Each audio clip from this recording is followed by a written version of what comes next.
All right, welcome to We Chat Football, the channel where we chat football. And today is the first episode of our new Friday live show, which is called FryDay Vibz. And I have my good friend on today, Deli. I'm going to add him to the stage and we're just going to chop it up, talk about football and do it the Jamaican way. So if you understand part one, then you'll get it. If you don't, then add the subtitles. it's like that. Yo, Deli, go on. Everything good? Yeah, man. Been a minute, youth. Oh gosh, man. Well, I'm just there, you know. That's good.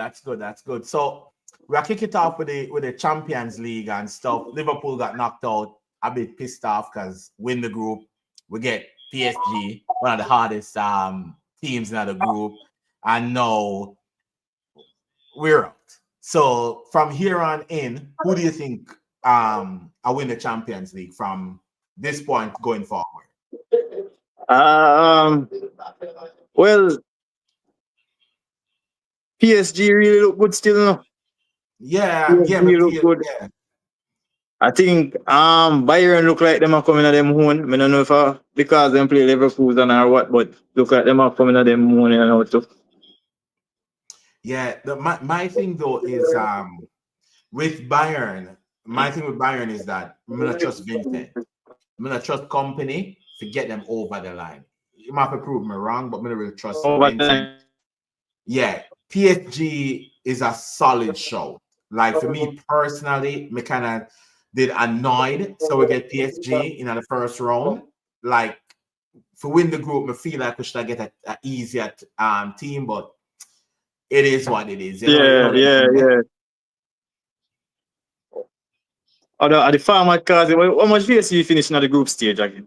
Them almost never them go to the playoff rounds against Manchester City.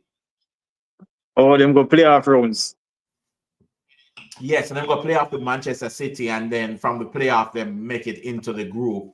But like for my thing is like, yo, it really take a toll. Say we went through from the playoff, and then them went through from the playoff, and we get them like one of the toughest fixtures.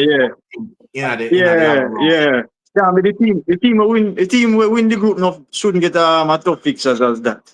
You can't win a group and get a fixtures like that. That just don't make no sense. Yeah, personally to me, but again, it's like I don't think UEFA actually they think PSG or any one of those like clubs. Real Madrid, for example, are gonna end up in a playoff spot. So it's just like one of those where you just have to deal with it as it is and just go from it. That's true. And stuff. So yeah, so who do you think I go win? I feel like it's another season for Real Madrid. Because I mean Real Madrid just have the fight. And no matter who come a Real Madrid, them automatically pick up that fight where Madrid have. Yeah. Hold on. Let me change the layout of this a bit. Yeah, that look a little bit better. No. Go back to the other one. Yeah. Yeah. So personally for me is like Madrid have the heritage of the Champions League, and with the heritage of the Champions League, it's like everybody who go to the club understand what it means. To win a Champions League, and then exactly. They have a winning mentality. Exactly. So but can't write off Madrid. Yeah, that's the problem with PSG have right now. You understand? The ball game nice, the ball game's fast. But if it become difficult, who can get them over the line? Yeah, that is the thing. It's that it's who can get them over the line. I feel like at the same problem we end up having with this game we play against PSG. Because personally, I believe if Jurgen Klopp is in charge of this group, we would have beat PSG if we go through. But it's something with the manager right now where we have. It's like him have to show me personally say him can get across the Champions League line. Although for the season start, from the season start going forward, keep crying out. So we need more signing. I'm not sold on Luis Diaz. I'm not sold on Darwin Núñez. That none of them players that can get over the line when a crunch time. Yeah. So because of that, it's like, yeah, just one of those things. But in other words, like, where do you think Arsenal are? You think Arsenal can get past Real Madrid? Arsenal are just Arsenal. I don't see them getting past Real Madrid. So I thought that too, but then I kind of take a step back and just think about it for a second, right? And when I think about it for a second, I'm like, maybe them can stink them way past Real Madrid, as in like defend for them life, hit Real Madrid on a counter, similar to what happened with Liverpool against PSG, where PSG outplayed with completely in the first leg and go a goal up and them defend for them life. If Arsenal can get a 1 goal up on Madrid, I believe that Arsenal can, because they have the defense capability. Yeah, them defense capable. But yeah, I'm afraid them can see out the game from there. Like literally just see out the game if them get a chance to go 1 goal up. Yeah, but them corners, them stop going now. That's the problem. The corner them stop going. I mean, we're the set piece coach. Like you so much praises couple months ago. No, everything is gone. Like, yeah, that is true. But the thing is that Saka is gone, so I'm not sure if any other one of them players can step up actually if get the right corners in. But I think against Madrid, the thing is they're coming up against some good defensive teams that can work on corners. But we feel that them can get the corner routine in on Real Madrid and stuff. So I feel like they actually could get in on Real Madrid, and maybe score from a corner or something and go through. It's a tough game. A lot of people write off Arsenal right off at the bat. No, I can't write them off like that, you know. It is going to be a competitive game, you know, but I just feel like say Real Madrid end up be the winner. But it's not gonna be a walkover. It's not gonna be a walkover for Madrid walkover Arsenal. That not gonna. Yeah, I don't feel like it's not gonna be a walkover either. I feel like it's not gonna be a really tight game because if we want to be honest and no banter, because you're a Manchester United fan, just to introduce Manchester United fan, I'm a Liverpool fan. We don't know no Arsenal fan personally. When we grew up, nobody will support Arsenal. You see that Manchester United, Liverpool, or Chelsea. Grew up in Jamaica, like where we are from, like there's not much Arsenal fan. However, we're not talking of bias right now. It is not going to be a walk in the park. Arsenal is a very good defensive team. No, listen. You see, if Arsenal did have a striker, and then would give them the edge. But without a striker, I just can't see. Yeah, and that's why I believe that if them get a set piece goal, I think Real Madrid is gonna find it very hard to break down Arsenal. Yeah, it's hard to break down. But I think this leg could be, if Arsenal can find 2 goals over the 2 legs, I feel like Arsenal got through. Because Vinicius Junior is not on any form at all. None. And Kylian Mbappe just a fine form. Because remember, early in the season, Kylian missed some sitters. Jude they play midfield, so you don't really expect Jude to be them out and out goal scorer. And I don't think Ancelotti really trusts Endrick that way.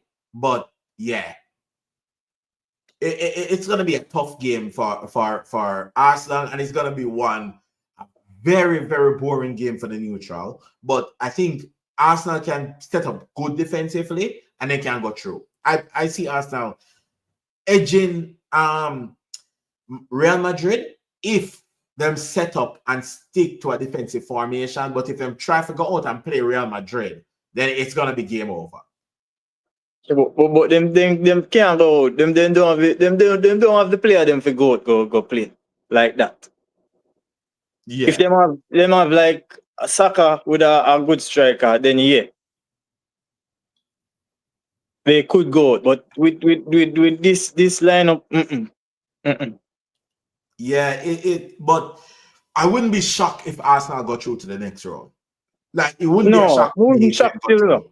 Wouldn't shock because as you said, them solid defensive, but up front, this of them really a struggle. This of them And really a struggle. yeah, And if them can get a set piece goal, which Arsenal is very capable of getting a set piece goal, and we all know Real Madrid is not the best defensively. Let's call that spade a spade. Yeah, they're one of the best defensively. So if Arsenal can get a set piece goal, then certainly Arsenal can count on that and go through. And to be fair, if them get through this round, like if Arsenal get through this round, then they have the likes of either PSG or Aston Villa. And coming up to PSG Aston Villa game, Unai Emery, I go back to him all stamping ground as PSG, and Unai Emery is a European, like for me, Unai Emery remind me of Rafa Benitez, for example.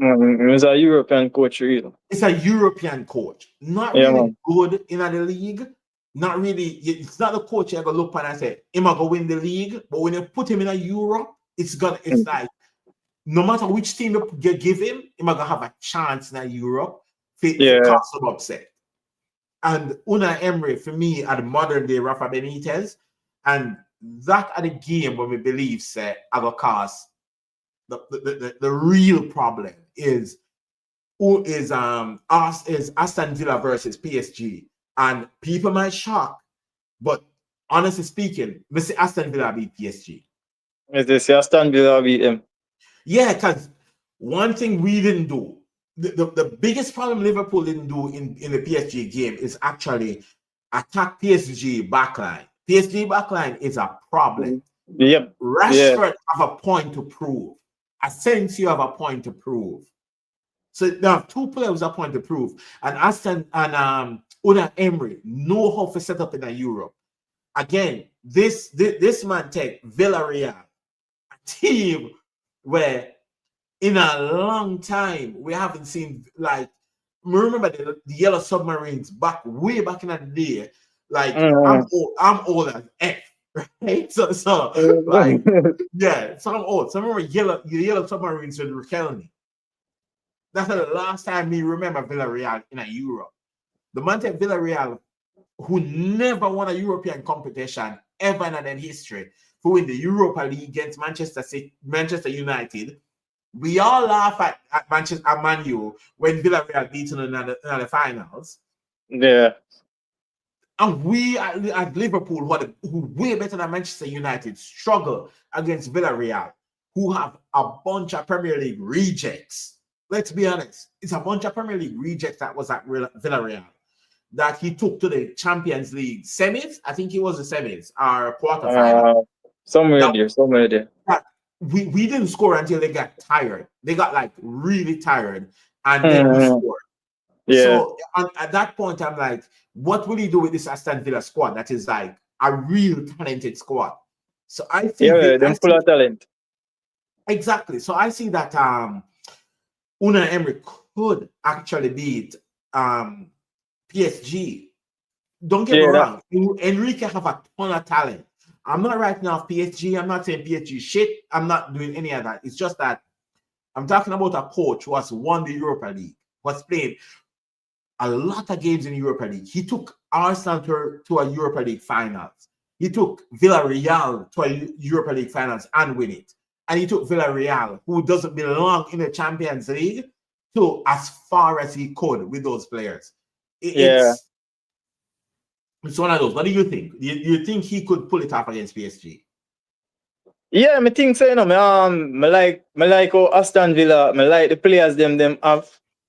Players them really hard working. You understand? It's a hard working set of player, and them players are team. So I really believe say they have a point based on what I say. Yeah. They have a point. I'm honest, because if you really look to Aston Villa team and the team with them are built, because they're going to sign Asensio in the summer, and Rashford have a point to prove. Because Rashford need to leave Manchester United, and he want to leave Manchester United because he might look on it and say he have a future at Manchester. So the only way he can leave Manchester is to show up in the Champions League. So him have a point to prove. Asensio have a point to prove. The manager have a point to prove. And I believe if Arsenal get past Real Madrid, Aston Villa get past PSG, it's going to be Arsenal versus Aston Villa in the semi-final. Something that nobody predicted at the start of the season. Yeah. And I know that we're not looking at the other side of the bracket, because the other side of the bracket for me is not as exciting as this side of the bracket. There's so much to be played for this side of the bracket. Like the first game, you have the Madrid derby, Atletico versus Real. You have Liverpool versus PSG. You have the Arsenal and the Unai Emery thing that's going on. Would we be surprised if Unai Emery get Aston Villa to a Champions League final? Right now, it's possibly no. Look who's problem there. It's possible right now. Yeah. It's like, I know a lot of people don't rate Unai Emery on that level, but they have Emi Martinez in goal. Man win a World Cup. Yeah. Man win a World Cup. Working man. If he side work and carry a penalty, just know so them a win. Exactly. Just know them a win. Exactly. And that's it. Like Unai Emery would back Emi Martinez in a penalty shootout. Yeah. And the fact of the matter is, Unai Emery at Aston Villa is bigger than every player in that club. Yeah. And every player at Aston Villa understand what it means if they win Aston Villa them second Champions League.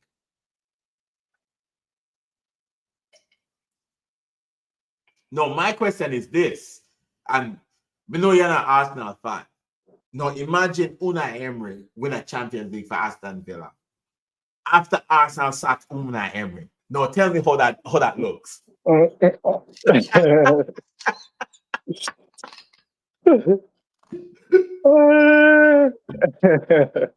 man, I'm just pouring myself a drink, but yeah, like Unai Emery is a genius in Europe. The man took Sevilla to a Europa League finals, win it. Took Villarreal to a Europa League finals, win it. Took Arsenal to a Europa League finals, lost. Going back to a Europa League finals, they sack him. Yeah. Right? And now he's taking Aston Villa, a club that, I mean, we know Villa. Like the best of Villa that we saw was in the early 2000s. Like me and you, we've been watching football for a minute.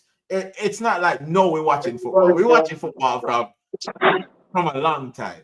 Yeah. Like, we need to get Azani on the show too. But yeah, we've been watching football for a minute, so we know Aston Villa.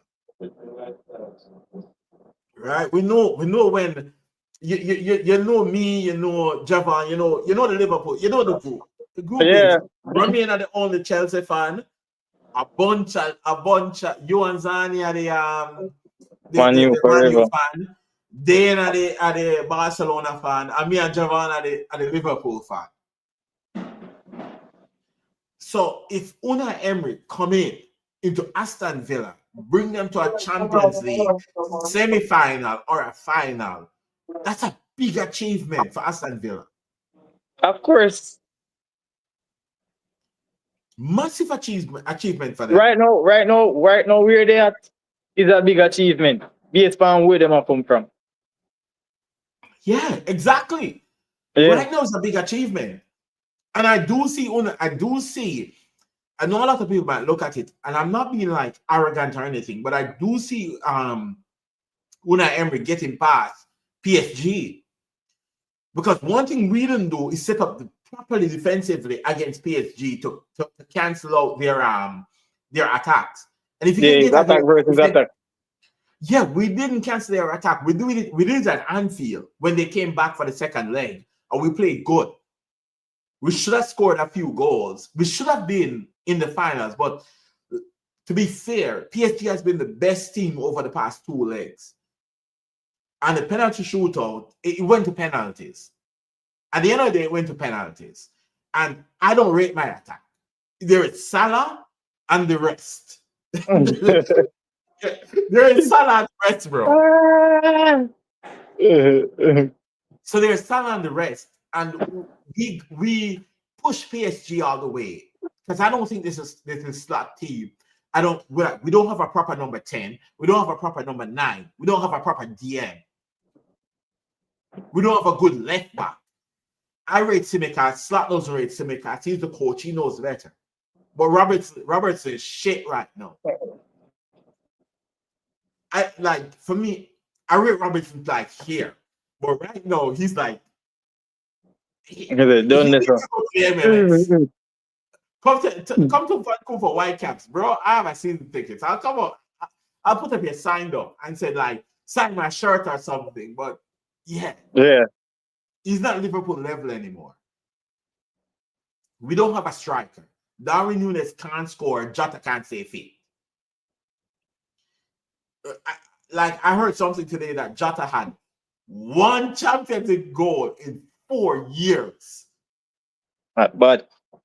That bad. And Darwin Núñez can't score. And then Cody Gakpo is like injured for the Champions League game against PSG. And then we have Luis Diaz. Luis Diaz is like the player that we normally play with like when we play some scrimmage. We dribble out the whole field and can't find the back of the net. Like we don't hold it for them. We don't think that's going at that. We don't hold it for them scrimmage. We play together for years. So we know that. Yeah. Right?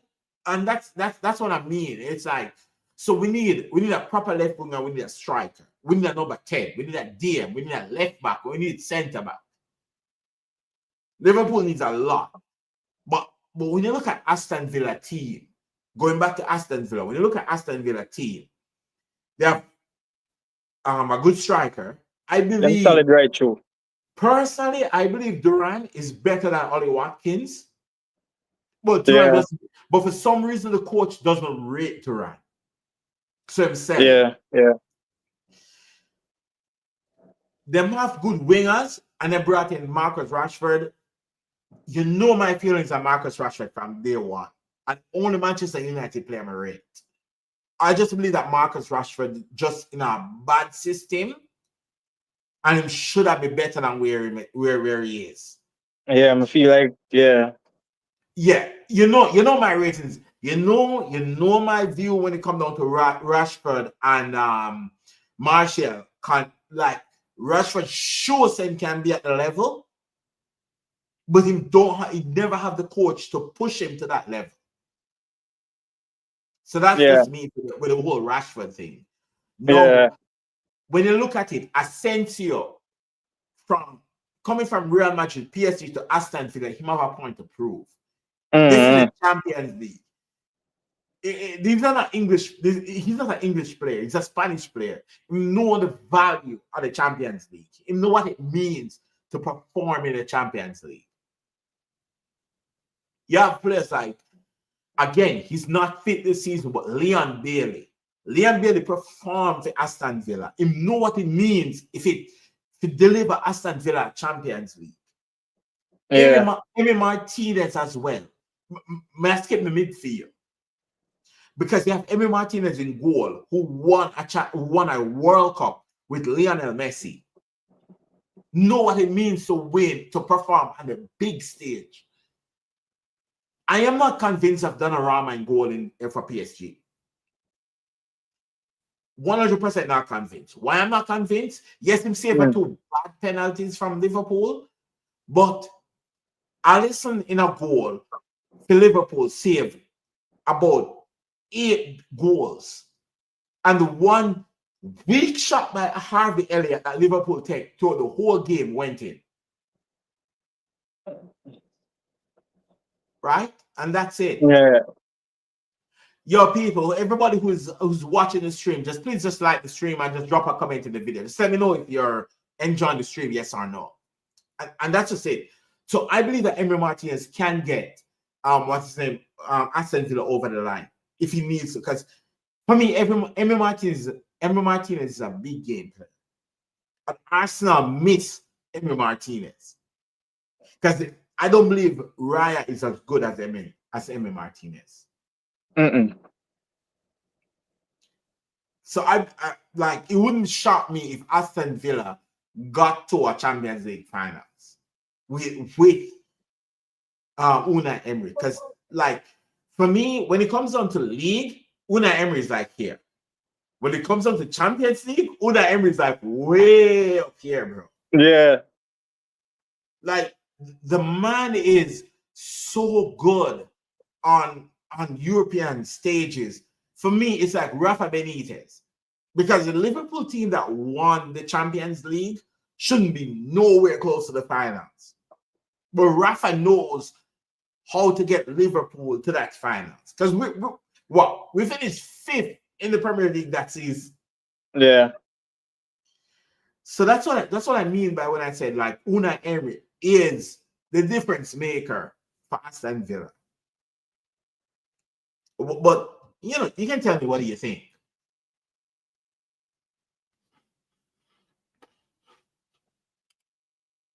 But it looks like you agree. You agree with me on that one. But let's move on. Let's move on to the Europa League. One, we need United or Tottenham to do good in the Europa League, so England can have 5 teams going to the Champions League. No, Bruno, not my favorite player. You know my thoughts on Bruno. Yeah. But he pushed you guys through to the next round. What's your thoughts on that? Like, can Manchester United win the Europa League? Of course, they should win it, you know. Them should win it. I understand. And Bruno, but you see Bruno, the one problem Bruno have is discipline, and losing cool too much. So okay, when him losing cool, it kind of affecting game sometimes. But once things are go good, Bruno will definitely show. Even when things not go good, you will find something out of the blue. All right, so this is my thing. This is my thing with Bruno. You're a captain. You wear the armband. You have to lead by example. That's just my thing. Yeah, you have to lead by example. If Bruno wasn't the Manchester United captain, I don't think I would have a problem with Bruno. There's a few players in Manchester United that I think is like, for me, they're over criticized. Harry Maguire, I believe Harry Maguire is over criticized. Why I believe Harry Maguire is over criticized is Harry Maguire is a back 3 player. He's not a back 4 player. It's like, if you get Harry Maguire in a back 3, perfect. Back 4, he looks out of place. It's not even funny. It's not even funny, bro. But that's one. Bruno, like, for me, Bruno, this is not a view, Bruno. Bruno is a good player, but he does some stuff sometimes that I have to, like, I really have to wonder, like, dude, are you elite or are you just one of the guys? Like, why do you do that? Like, you play the pass when you know that the forward isn't running. But again, I just believe maybe it's because Bruno should be playing for a bigger team. Like, he believes he's playing for Manchester United, but he's looking at the badge rather than the players that are around it. But yeah, you guys are, talk to me. You're a United fan. Just tell me what you think. One problem with Manchester United, Zine. Yeah. We keep on a play with 10 man. Every game we keep on a play with 10 man. Why? I don't know why the coach keep on a play 10 man on the field. listen, with Rasmus Allen, you play with 10 man. You can't put your one make sure you can't put Harry Maguire forward and look better than Rasmus Allen. Bro. The real knockout version of Allen that. Listen, that's what I'm saying to you. No joke. Rasmus, if it wasn't for Darwin Núñez in the league, people that do Rasmus Allen more heat. No joke. I believe the only forward worse than Darwin in the league is Rasmus Allen. Listen, when Weghorst come to Manchester United, I think him that the worst forward me ever see. True. Rasmus proved me wrong. True. Go back for the Weghorst. Like, we look on Weghorst and I'm like, not a Manchester United player. No. When we say not a Manchester United player, we now hold Manchester United to the standard they're at today. We hold Manchester United to the standard where me grew up at. The standard where every time me believe me I go win a league, Manchester United top me to the league. The Cristiano Ronaldos, the Dwight Clark, the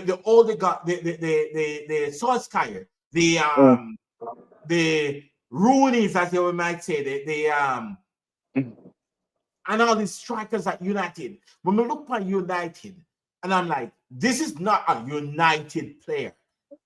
None at all. None at all. Like zero. Like this is not a United player. Zersky, we can see like the effort Zersky put in. We can see if Zersky get the right coaching, Zersky could be a good striker. But United doesn't have a Manchester United striker. They don't have a Manchester United defense. They don't have a Manchester United midfield, and they don't have a Manchester United striker. Why I am saying this? Because every season, Manchester United ruined my childhood. They ruined playing football. Because, listen, me grew up a Manchester United win titles. I'm a Liverpool fan. Me hate Manchester United. Yeah. To me core. Chelsea for me look at Chelsea as a plastic club because they just buy them way to success. But we look at this Manchester United team, ready. No, not that. We have a good coach, but Highland is the worst striker I ever see put on a Manchester United jersey. The coach have to learn. If you want to win this Europe, I have to learn to play without Ajlan. You have to learn to play without him. Don't put him out there because you have to play with 10 man with him. You are playing with 10 players. You know what I believe are the problem? Diallo. Injury. The injury to Diallo are the problem. Yes, but still, he might play a different. I might play Garnacho over there, and which might play Xerxes sitting there behind Hadjan. So really and truly, well, I forgot to the youth, the other striker we have can't play for the Europa. And that them say, they look at you, man, because him show more effort. When him ball, when him mute him. No, this is my honest opinion, right? And no joke, this is my honest opinion. When a Manchester United, like I said, show effort, it's kind of funny. It's mad and funny at the same time because it's like the Manchester United when me grew up and watch, when me grew up and hate, like this a comedy. But at that level with it, because if we have to pay so much money for ballers come on Manchester United, listen, a dream club that and you have to pay so much money for players come there. Now backward Manchester United gone, man. You can't pay so much money for certain players, man. Hadjan value so much, Anthony value so much. Mason, when you going to be on Mason Mount? Like personally, remember when Liverpool went in for like not Valencia, because Ashley Young. So Liverpool wanted Ashley Young in the back in the day. And Ashley Young chose Manchester United. Yeah. Right? No, you have Ashley Young at Everton at dunk for Manchester United. Like, for me personally, like, when it comes to Manchester United, like my records in Manchester United is like way up here because me see what them do. Me see the treble, the one where Solskjaer beat Bayern Munich. Me watch the finals of that. Me watch the finals when John Terry slipped the penalty shootout. Like, for me, the only thing me did have to hold on to when we used to talk, because remember back in the day we used to sit on the tire for the road and talk. The only thing we used to talk about is Gerrard. Gerrard was the only thing that me could have talked about when it comes down to Premier League talk, because we don't have no say in a Premier League. It was always about Champions League, who we beat, Gerrard, when win, and everything. And Manchester United used to win the league. Now, to see where Manchester United is from there to where they are today, and like, come on, me hear Manchester United fans are back, Highland. Like, you go to, like, hold on, don't come in yet, but go out and sign 2 strikers that don't have no experience. When striker name from Brentford, Ivan Toney was there, full sign for the same price. Or could have signed Ivan Toney, any one of the young strikers we don't have right now. And Manchester United will be higher up in the league. Yeah, but at the end of the yes. What you say? Sorry. No, I'm saying that when you sign Hoyland and Zersky, we could have signed Ivan Toney and anyone and Zersky. If we not sign Ivan Toney and Zersky, Manchester United would have been higher up than where they are right now. Yeah, but the thing, even with Ireland, like him didn't score a bag of goal which time did they? I must go 10 goals the man score for season. I must 10 goals. Striker scored 10 goals one world season. Okay, none of your strikers that you signed have scored over 10 goals in our season. None of them. Zersky's highest was 9. Haaland's highest was 9. So you haven't signed a striker that's leading the front line for Manchester United that have scored over 10 goals in our season. Fuck it. We're talking about Manchester United right here. When Ronaldo come and say, even Mourinho them say, when you have people like them there say, oh, no man, this club not going nowhere at all. You have Ronaldo come say it, the people them saying arrogant. And everything I show up right now. 50, how much is that in the table? Even they all lose sick. They even know which power they in the table. Two me even check which power them they in the table. Like, to be fair, sir, like Jim Ratcliffe come on, because I'm not calling him sir. Fuck it. You know Jamaicans are the queen. We're not calling him sir. Jim Ratcliffe come on and said that you guys are broke. I think it's a PR stunt. I think it's a stunt. I don't think Manchester United is broke. Manchester United cannot be broke when you guys have so much commercial revenue. No. Yeah. He came out and said that you guys don't have any money. A lot of people are running with that. I'm not running with that. Manchester United need a rebuild. How much money would you give Amorim? That's not the case. One, I believe Garnacho is a talent, but I believe that the talent is getting to Garnacho head. It's similar to to somebody that you know that like them play good in a few games when we play scrimmage, they beat a few players, and all of a sudden they believe in them on top of the world. Yeah. That's what Garnacho is. No, Kobe Manu is asking for way too much money to stay at Manchester United. I don't believe Kobe Manu should be offered anywhere close to that contract. Now, my personal opinion is that you guys will buy in the summer. You guys will back Amorim. But I just believe that Jim Ratcliffe came out to say that you guys are broke so therefore you guys can make better transfers in the summer, not waste the money that you're making. Because I don't believe that you guys are broke, as I always say. One, you can't be broke and then you're cutting jobs, and all the savings that you're making from being broke is 240 million. That's not even one player wage. Yeah.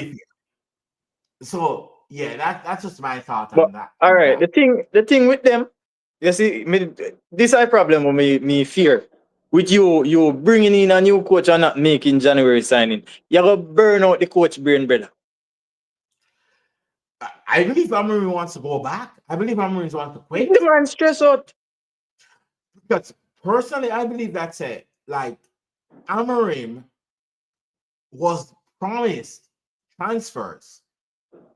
It's simple. And nothing was delivered in January. I know that he was promised transfers. Man is not going to leave Sporting in the middle of a season when he can win a title in Portugal, to come to Manchester United knowing that you're not getting no signing until January. Until summer. I believe they lied to Amorim. I believe, like, if you ask Amorim this moment, would he go back to Sporting? He would say yes, because I believe Sir Jim lied to it. I believe Jim Ratcliffe, what happened is, he went, like, this one has a big ego. I believe his ego is a problem, and I don't believe he's much different from the Glazers.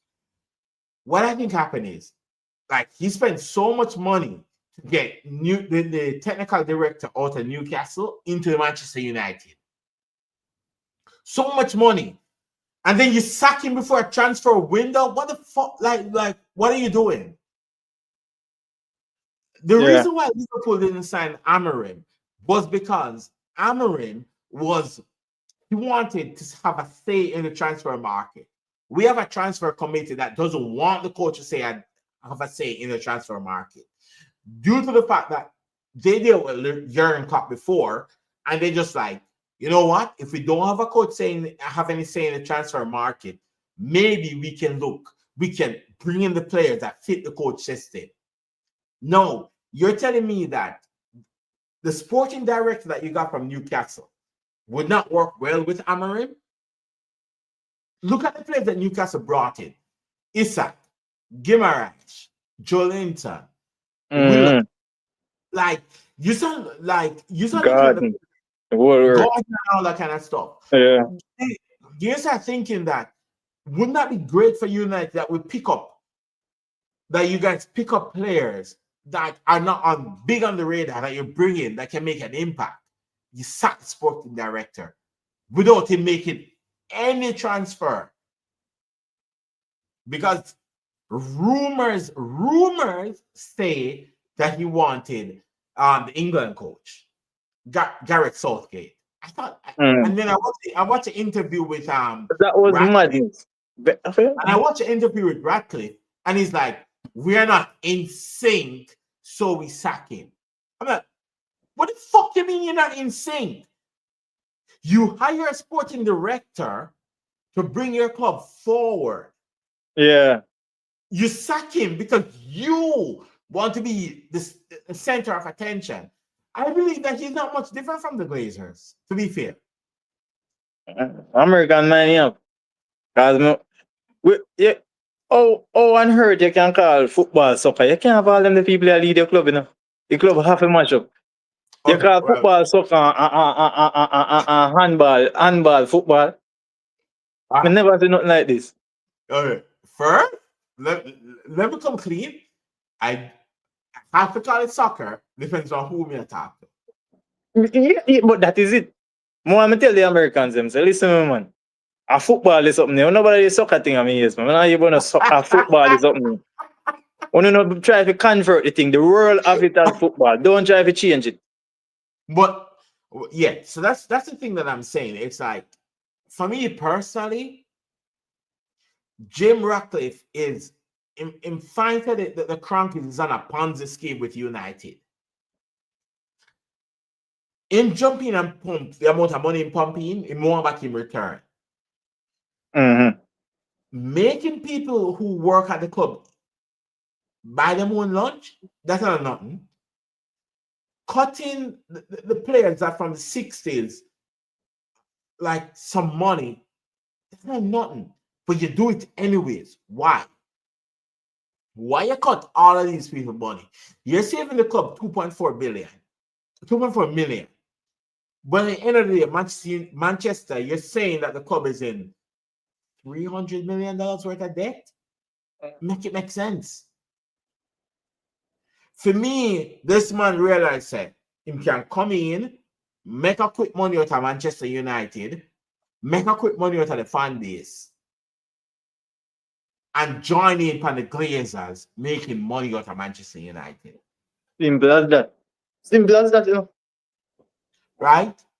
Like, me personally believe, sir, like, how much signings you guys are going to get in the summer? How much? How much do you need to how much you're not going to get? I honestly don't. I'm not confident in them in the transfer market, you know. None at all whatsoever. You know. I have zero confidence in a Manchester United. In a PSG, me about flows Salah, Virgil, and Trent. And I don't believe my club can actually do it. But for me personally, I have mixed emotions when it comes down to Liverpool, because these are the people who build the squad for Jurgen Klopp. So I believe that they can build a good squad. It's that. But I don't believe that we can replace Salah, we can replace Virgil. Trent for me is not the best defender, but like when give from right back, I don't believe we can replace that. So for me, next season, no, short term. So I think a long time. It's an unknown. So winning the league this season for Liverpool is, for me, is the biggest thing for me as a Liverpool fan, because I don't know when again I might win the league again. But surprise, no. It's an unknown. All right, let's move on to the next topic. We cover like a few questions. This you're a Man United fan. You have no bias. You have, listen. Me know from high school. Like, we're for a minute. Do you think Salah can win the Ballon d'Or? Can win? Yeah. Can Salah?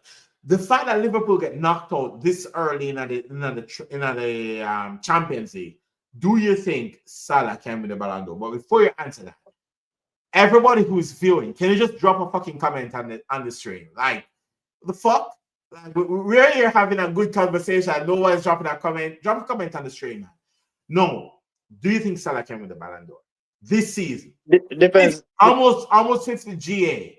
Nobody in Europe is close to that. Almost 50 GA this season. But we got knocked out early in the Champions League. I think Rafinha is his closest challenger for Barcelona. We know the Barcelona attack. We know the Spanish attacks. Can Salah win the Ballon d'Or from this point forward? You're sure so they won't let's say Bayern winning. You're sure so they won't take Kane should be night?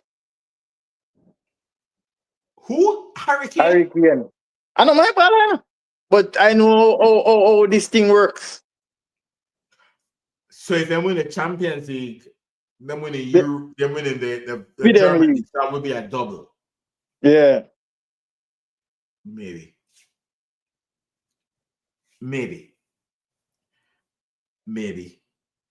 But where things stand still, I see Salah as the favorite to win it. I mean, I see what should I stop him still. I mean, I see. But yes, that's the only thing I see tonight still. Yeah, for me, like, the man have top goal scorer in the Prem, top assistant in the Prem, and the top 5 league in the world.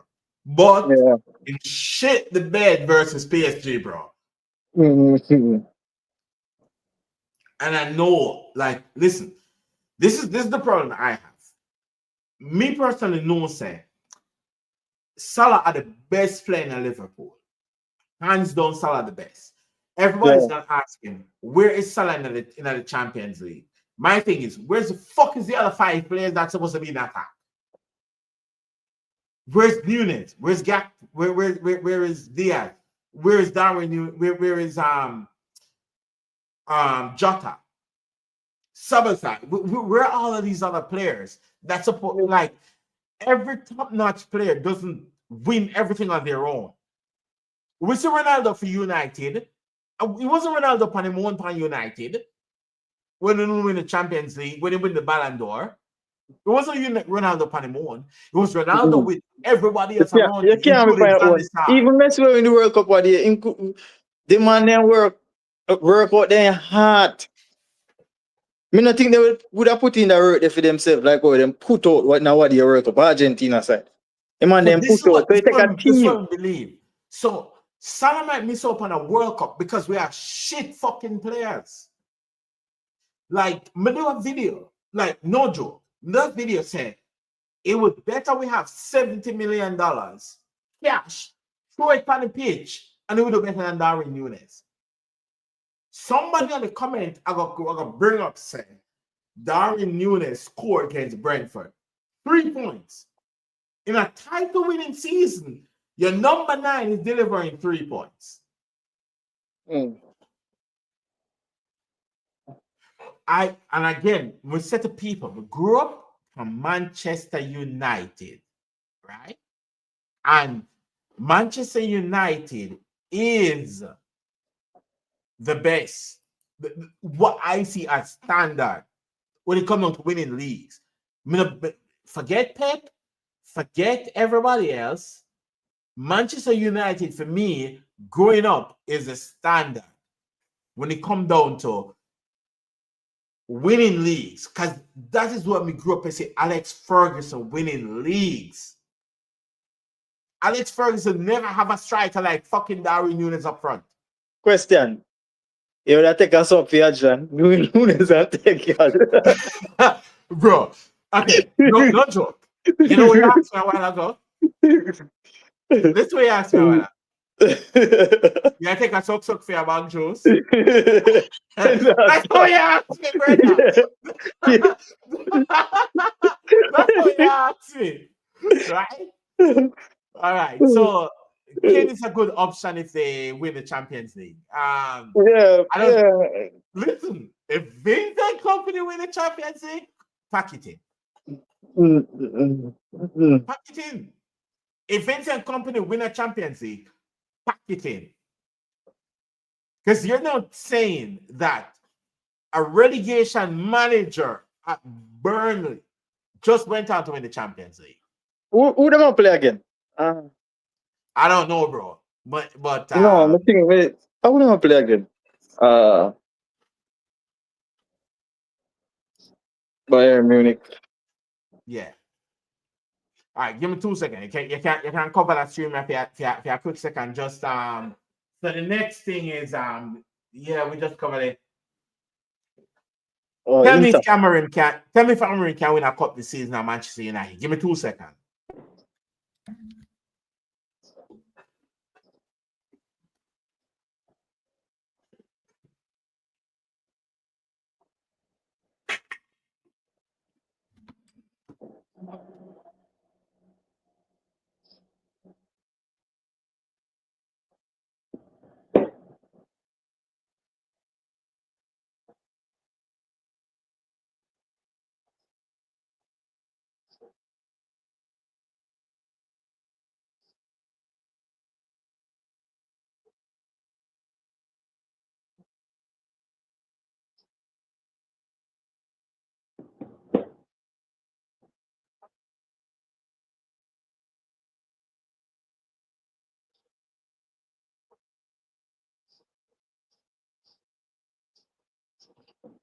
Amarin really have a hard task.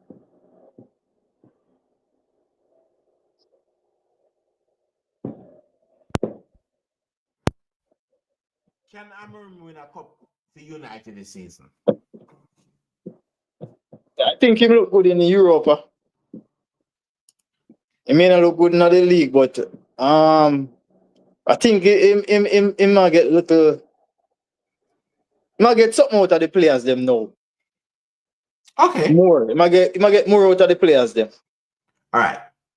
For me personally, I highly rate Amorim as a coach. Highly. But before we even go any further, this is it. This right here. This is a City fan that just me know why them want. What you win? Yeah, because company is a City, is a Manchester City legend, right? Understand why. But let's be honest. If Pep leave tomorrow from Manchester City ain't looking at Vincent Company as a coach. Let's be fair. They ain't. No, Hurricane and trophies together. It's like They never work well. It's like we are gonna pick up we are going to go to bush, because let's be honest, we're all country youth. We come from the country. We're gonna pick goat and courage. We try to avoid that shit. That is Hurricane and trophies. The man allergic to trophies, bro. Right? Ain't gonna win. Sell Hurricane, you win a trophy. Easy as that. Easy as that. Sell Hurricane, you win a trophy. The man is allergic to trophies. You see? Man, you're talking, you know, man, you make that I'm going Europe, you know. No, Tottenham win in Europa. Hurricane allergic to trophies. Imagine Tottenham win a trophy after Hurricane left and Bayern Munich no win a Champions League. Right? No, Vincent Company might be a good coach. He might be one for the future. Might be better than Arteta, but them new coach I'm not really see them as a good coach, them new coach. Young coach him. Yeah, me need to see them do more. And this might be age telling. 90% of these coaches miss them play football. In club. Right? Including Inzaghi, where coach Italy. You know. Like, come on. We see that. Me personally see them play football before. Me know what kind of footballer they are. Yeah, that's I guess the age right now. Like, me know what kind of footballer they are. Anyways, let's move on to let's talk about what we're talking about again. Amorim winning a trophy for Manchester United. Go. Do you think Amorim can win the Europa League? I think he can pull off the Europa, yeah. Feel like he can pull it off. When we look on the teams, them in it. Yeah.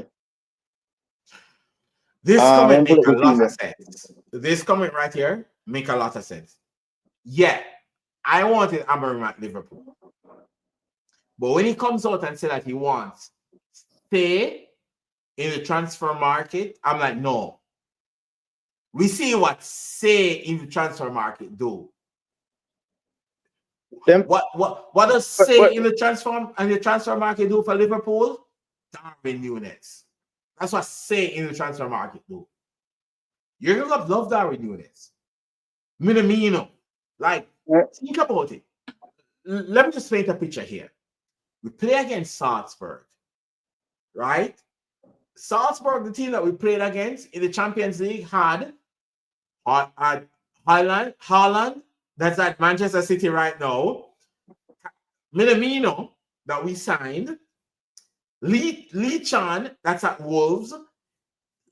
Dominic Sabasai, that's now at Liverpool after he went to Leipzig. And out of everybody that played for Salzburg that day, Pep Linders and Jurgen Klopp went to the transfer committee and said they want Minamino. Yeah. Run that back. There you go. It's no different than us signing Darwin Núñez. Scored 2 goals against us. Yeah, we need him. Yeah, yeah. But again, I don't want Amarim to. For me personally, I didn't want Amarim to have a good say in the transfer. I just wanted the people who read the data, understand the data, make those transfer. Amarim is good. I rate Amarim really highly. I think he's the next Jose. I don't think you guys have the players to fit Amarim play style. Listen. As we don't have the players. These you see the most of United players them no fit no system at all. Then just not good Well, enough. They're not good enough. Again, If I even effort. I don't believe that they're not good enough. You know what we believe, sir? You guys have too much managers over the last couple of years that it end up being that you guys have too much players from different systems. Yeah, we have too much players on different systems, but yeah, I know. I know, bro. Them bringing this ball that we have to chase out of town. You see, the players them when sign, mighty gosh. I don't know what to say. The players them when sign just no make no sense. That's it. The players them when sign are my biggest problem. Yeah, but again, this is the thing. This is the thing that I'm gonna say right now, and it's a fair state. When you talk about Manchester United and you talk about Liverpool, two things that these clubs talk about: trophies. If you're a manager, Liverpool only had one manager in their history in the Premier League era that hasn't won a trophy. That's Brendan Rodgers. So therefore, even when you're going through your bad time, every single manager has to deliver something. We're not Arsenal. We're not Tottenham. You have to deliver a trophy. No matter how shit you are, and we say you're shit, we have to deliver a trophy. That's a bare minimum. Yeah. Because when Manchester United fans and Liverpool fans are talking, it's about trophy. And I think the only other club, Chelsea, talks about trophy as well. They know they're not big as Manchester United or Liverpool, but they talk about their trophies. Yeah. Arsenal right now is in a happy place because they're top four. I don't care about top four. You don't care about top four. You care about listen, man. Manchester City is, I believe, is the next club that's going to join that trophy group that only talk about trophy. It's all about what you win. It's never about where you finish. It's about what trophy you win in that season. City is going through their worst season ever since Pep Guardiola. Yeah. And they can win the FA Cup. They're still in the FA Cup. Now, this is our show. Yeah, and right. They have to cut and paste spreads from different managers for Manchester United. No, from here I'm going to cut the Manchester United talk. Yeah, because we didn't talk last forever, you know, because boy.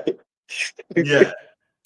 No, this is where like we said an hour. I know I have you close to an hour. But before we go any further, Manchester United is always a big talk. Like for me personally, Manchester United is my most hated club. Like for me, Everton doesn't mean shit. Because I have you guys to deal with. I have you, I have Azani, I have a bunch of different Manchester United fans growing up dealing with that. It's like you guys always put, oh yeah, we're another Premier League. Look at us, Manchester United, Champions League. Yeah, no, we might have to touch on this another time because this is a mad show that we're going to be doing more and more every season. Like right throughout the season, sorry, not every season, but right throughout the season over the summer, we're gonna just do FryDay Vibz. We just chat, and that's it. Might have more people on, might not. You never know. Now, my thing is this: is question: can Arsenal miss out on top 4, but it's top 5 that qualify for the Champions League? Do you think Arsenal can miss out on Champions League this season? No, sir. I'm not gonna miss out on that. No. Right. Good. League Cup finals this weekend: Liverpool, Newcastle. Who do you think is winning? Very good match. That will be a time match. But I know. Problem is we haven't lost to Newcastle all season. Yeah? We haven't lost to Newcastle this season. Yeah. Which part of the match happened? Wembley. Okay. Wembley. Yeah. Eddie Howe, first trophy for Newcastle. Arne Slot, first trophy for Liverpool. I'll go with Newcastle. You think Newcastle can do it? Yeah. All right. I just feel like them will come out blazing for Liverpool who play 120 minutes in a midweek. I kind of use that as an advantage, give Newcastle the edge over Liverpool. The fact say you want to play 120 minutes in a midweek. All right. So this comment right here is what I believe. Personally, I'm a Liverpool fan. So I'm going to try to take any positives to bring it to this game. Yeah. Personally, I believe Liverpool will bounce back due to the fact that we're not in the Champions League. Due to the fact that Salah might be on his last contract, Van Dijk might be out, Trent might be out, Alisson's going into his last year, Konate is going into his last year. I just believe that maybe this group will pull together on this one and try to win this game. Yeah, we all know that is going to happen, you know. We know that going to happen, you know. But you can't eliminate the fact, say. No. Don't get me wrong. And Liverpool play 120 minutes. This is foregone conclusion that Liverpool is going to win. I just believe that due to the fact that we did so poorly in the Champions League, that these players are going to win more than one trophy this season. That's just my belief. For me personally, Newcastle has been wrapping Isak in like cotton wool. Don't get injured. None of that. Just to show up and stuff. And just to show up for that game. Gordon is missing, as I said, but also we don't have a right back. Trent is out injured, and the other kid that's our right back is out injured as well. So personally, Liverpool don't have a right back for that game, even though they are short in attack. But we don't have a right back. It's going to be a tough game. It's going to be a really tough game. It's going to be one of those. It's either we go out firing or not. All right. Without Gordon, Newcastle's weaker up front. Do you believe that? Once them have Isak, I don't think so. That's my point. Like, yes, they'll be weaker, but they have damn Isak. It's like Isak is like that one player that half a chance Isak scores. Yeah. He doesn't need a chance. Half a chance, back at the net. And he will create space too. Bruno then can sit in there. Utilize. That's it. I believe Newcastle midfield. The midfield that Newcastle have of Bruno Guimaraes, Joelinton, and Tonali is the best midfield trio in the Premier League. Them good. Them definitely good. No, not just good. I believe it's the best midfield trio in the Premier League. In the Premier League. Not good. The best midfield trio in the Premier League. Personally, I don't believe that there's any Premier League trio better than Bruno, Guimaraes, Tonali, and Joelinton. Power, technical ability, and pace. And Gravenberch looked tired. McAllister looked tired. Szoboszlai is a good number 8. He's not a 10. He does, and I know people will say that he's a good 10, but for me personally, I grew up on real number 10. Real number 10. I'm not talking about these hybrid number 10s now. I'm talking about real number 10. Zinedine Zidane number 10. When you put on the number 10 player back, means that you are a carrier team. Your job is to make sure that the number 9 is fed. Yeah. We don't have that. I grew up old school where the number 10 is the sole creator of the whole team.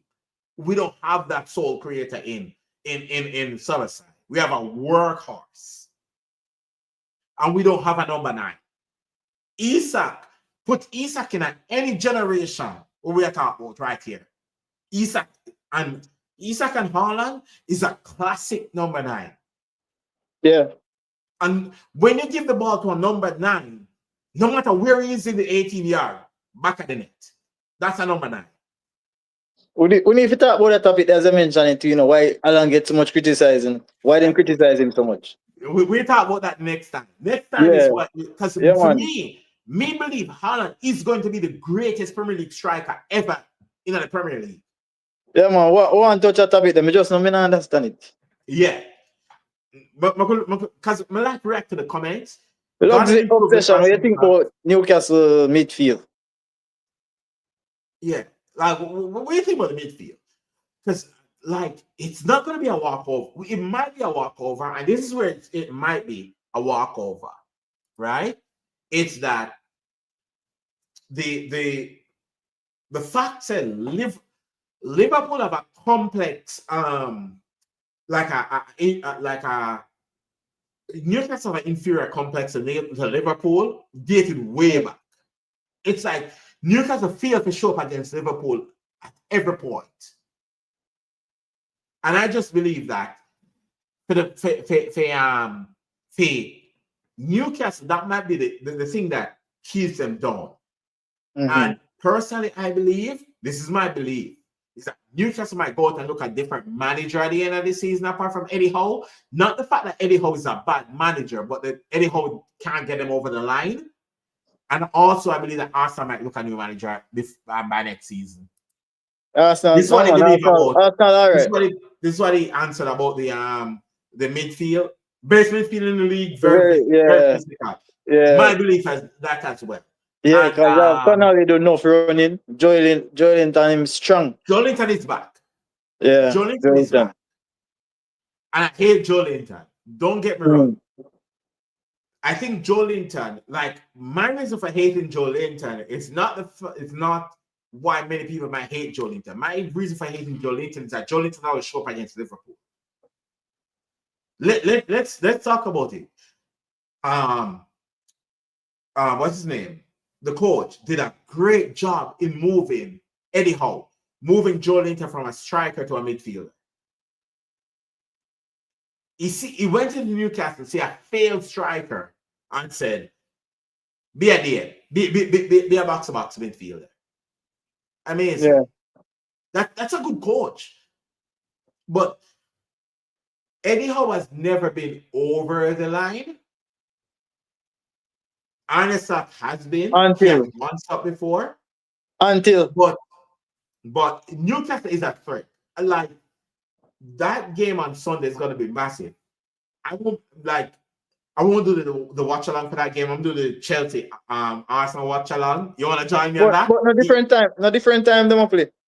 Different time them play, but yeah, but I'm gonna do the watch along for Arsenal and Chelsea.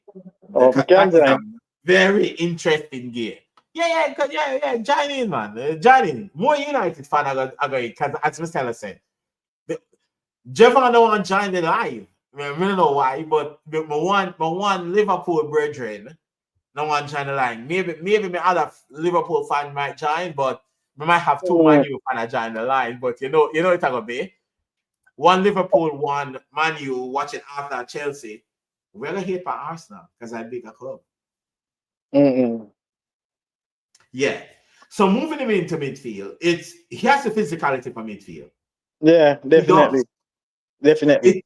It's a class move by Eddie Howe to come into a club, look at the striker and be like, you have the capability of playing midfield, physical midfield in the Prem. Go to midfield. Like, me personally, I believe okay, let me answer this question first before we go any further. What is your thoughts on Liverpool signing Isak next season? We're in. Me personally, I have to see it to believe it. I have to face the as owners. I have to see the signing happen before I believe it. Like, I know where I stand. I'm Liverpool. Yeah. But Liverpool is in for Isak. What do you think? Do you think Liverpool can pull Isak off or no?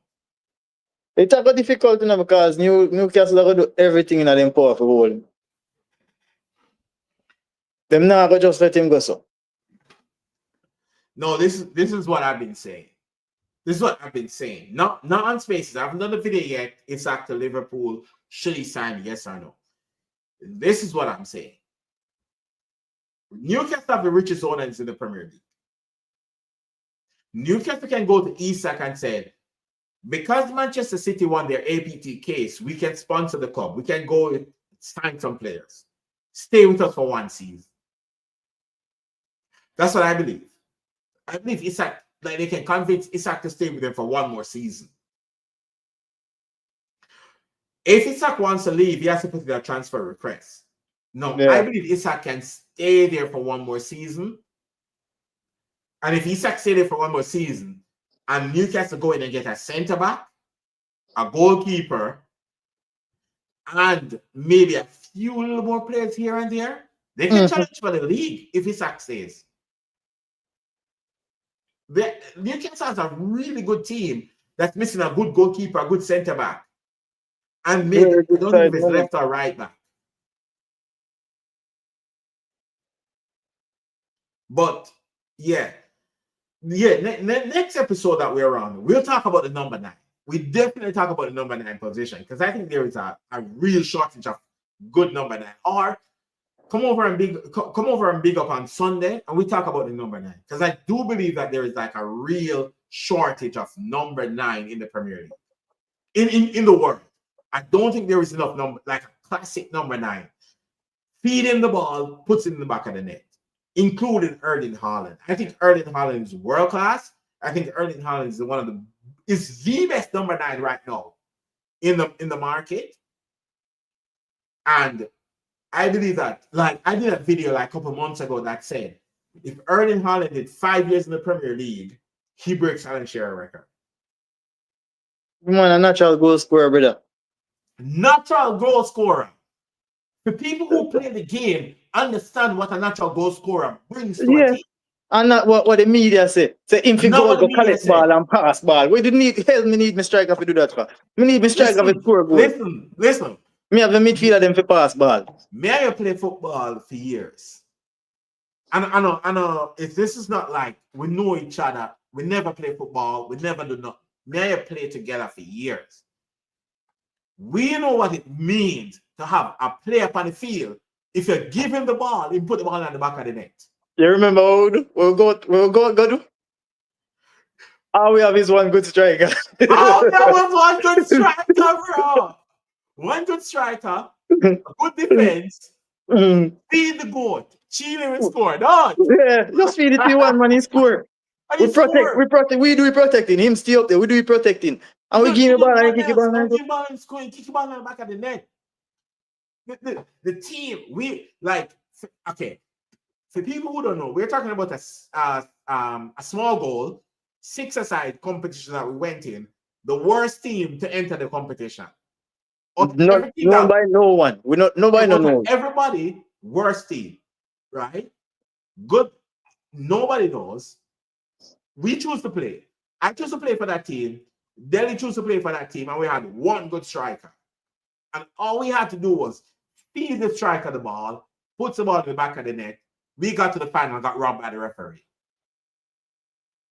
Remember I walk off the game because I'm like, yo, like, how are we gonna win if the referee's refereeing against us? They gave a penalty for a dive. Like, we got out. We got out of that game. You made your name. Everybody know you after that.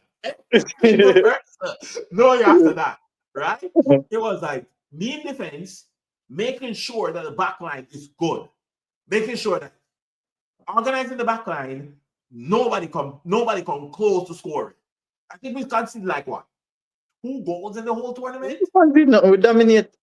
We dominate the tournament with one player that can put, all he had to do was nothing on the field, put the ball in the back of the net. That's the importance of a striker.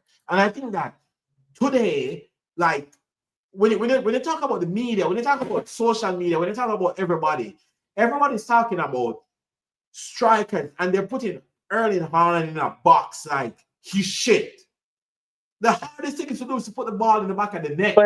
In the back, I don't need him to be no pretty pass, and I want my number 9 to score goal. Like, score the goal. Personally, I believe that scary times ahead if Manchester City finds a number 10, old school number 10. If Manchester City find an old school number 10 to Erling Haaland, it's peak.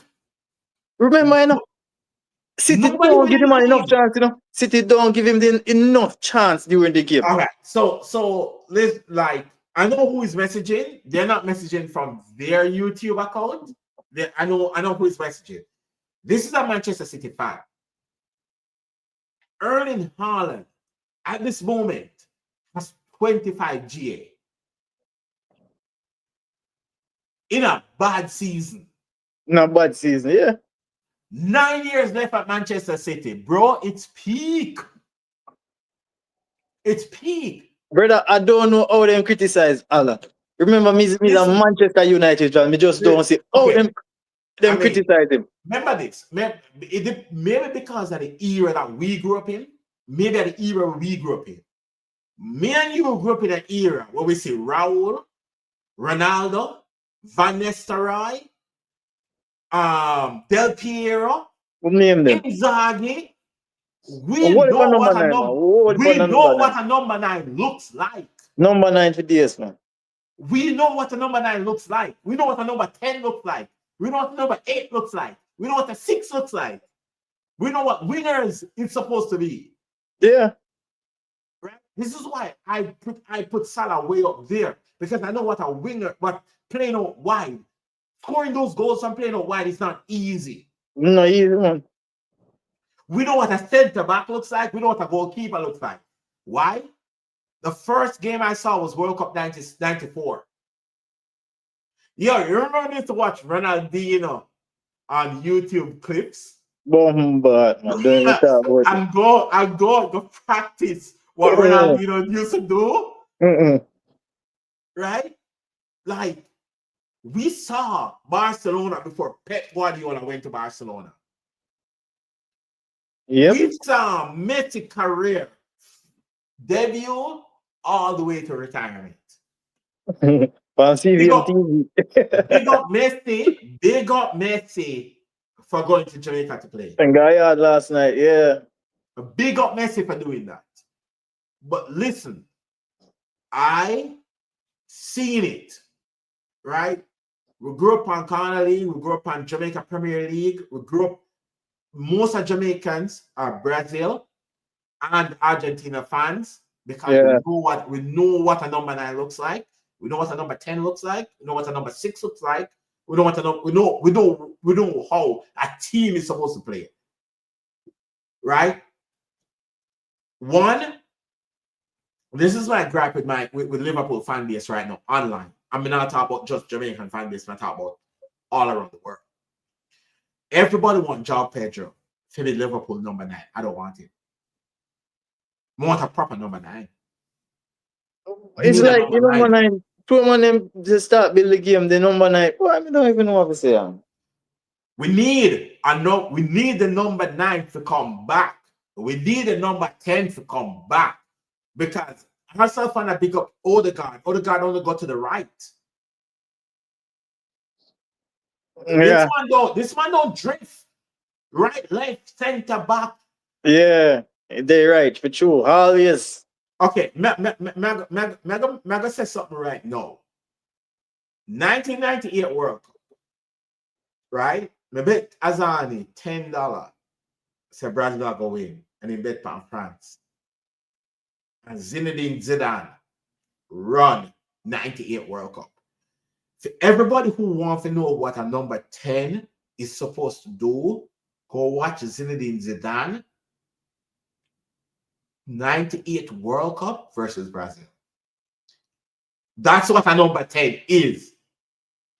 The man player 10, left wing, striker, center back, left back, center mid, DM, everything.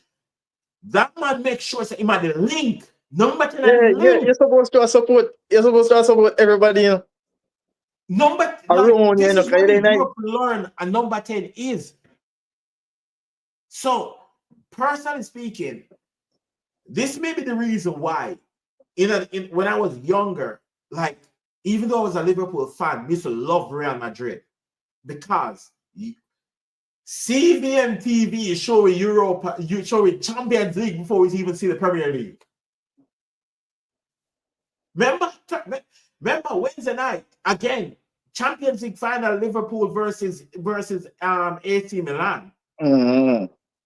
Bro, after I left and gone because I said Liverpool can't win that. 3-0 don't get the best team in the world. But it is what it is. Yo, here what one. We're there for your hour. Big up yourself, Deli, for join. Again, people, if you want to catch us on the next, let me just read this chat first. The video is talking a lot. YouTuber and fans analysts of players is what makes sense. They are just reading scripts without research, and clearly very true. Very true. That is very true. Now, we are going to continue this conversation Sunday on Big Up for the watch along between Chelsea. We're going to add a few people in the panel, and we just discuss and talk about the game while watching the game. So, join us Sunday on Big Up for the watch along. Deli, big up yourself, brother. And thanks for joining me. And anytime you're free again, just let me know. I didn't stream because it's every Friday. All right? Big up yourself. All right. Thanks. Remember, like, share, subscribe to the channel if you're new. First live show that we are doing a discussion, and it's going to be on here going forward, including the Club World Cup, because it's going to be in the US. And guess who is in the US? Delhi's in the US. Normally he's in Jamaica, but he's in the US for the summer. So we're going to be watching the games in Canada. Going to be watching the games. So join us every Friday. We'll talk about all the football. Manchester United, Liverpool, Chelsea, Arsenal, and we just chop it up. All right? Big up. Catch you on the other one. Like, share, subscribe. And remember, check us out on Big Up. Link is in the description. All right.